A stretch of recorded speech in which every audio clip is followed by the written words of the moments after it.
আমরা চাই যে একটা শান্তি এবং সম্প্রীতির একটা সমাবেশ হোক।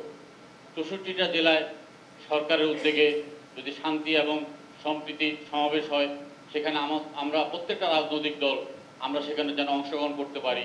আমরা যেন হিন্দু, বৌদ্ধ, খ্রিস্টান প্রত্যেককে সাথে নিয়ে আমরা শান্তির বার্তা দিতে পারি এবং সারা পৃথিবীর জন্য, পৃথিবীকে আমাদের বাংলাদেশের জন্য উন্মুক্ত করে দিতে পারি। আমাদের এখানে যে অপপ্রচার চলছে, এই অপপ্রচারের জন্য আমরা দাঁত ভাঙা জবাব দিতে পারি।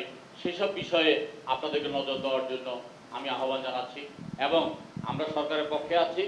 আমরা এই মুহূর্তে কোনো রাজনৈতিক জাতীয় সরকার চাই না।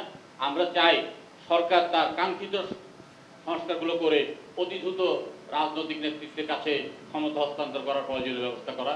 এই মুহূর্তে জাতীয় সরকারের কোনো প্রয়োজন নেই। তবে আমরা বুক আলগে, বুক চিতিয়ে আমরা এই সরকারের পক্ষে আছি। এই সরকারের স্থিতিশীলতার জন্য আমরা জীবন দিতে প্রস্তুত আছি।